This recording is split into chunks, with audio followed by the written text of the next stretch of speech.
미국 중앙은행 연방준비제도가 17일과 18일 이틀간의 회의를 거쳐 4년 만에 처음으로 기준금리를 인하할 것으로 확실시되면서 각계가 벌써 들썩거리며 얼마나 파고를 몰아치게 할지 긴장하며 주시하고 있습니다.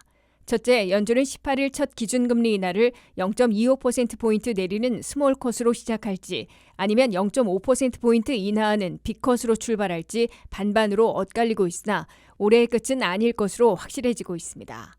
9월 18일에 첫 기준금리를 인하하며 스몰컷이든 빅컷이든 올해 남은 11월 7일과 12월 18일에도 한두 번 더 금리를 내리게 될 것으로 다수의 경제 분석가들은 내다보고 있습니다. 그만큼 23년 만에 최고치인 5.25 내지 5.5%의 고금리를 1년 이상 유지해와 고금리 고통을 가중시켜왔기 때문에 연준이 연속 기준금리 인하를 단행할 수밖에 없을 것으로 보입니다.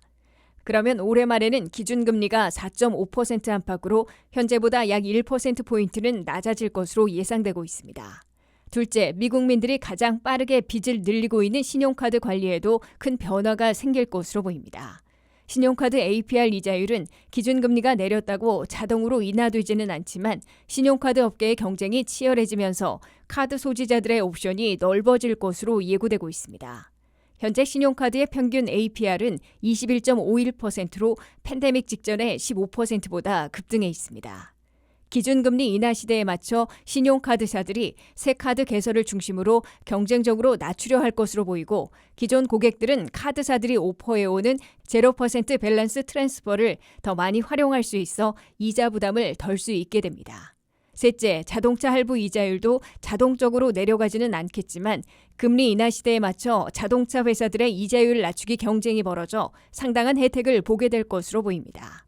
새 차를 60개월 할부로 사는 데 적용되는 이자율은 현재 8.2%로 팬데믹 직전의 5.3%에서 급등해 있습니다.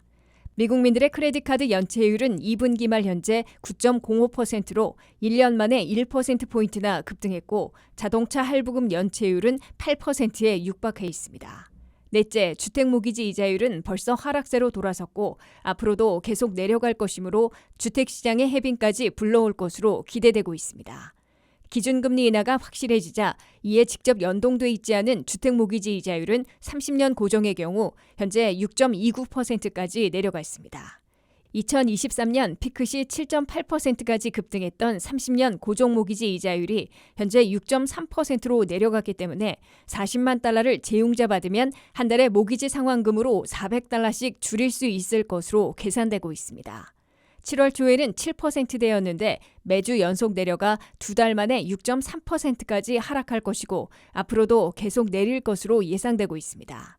올 연말까지는 획기적으로 급락하지는 않겠지만 내년까지 3.5% 안팎까지 내릴 기준금리 인하와 함께 모기지 이자율의 하락도 이어질 것으로 보입니다.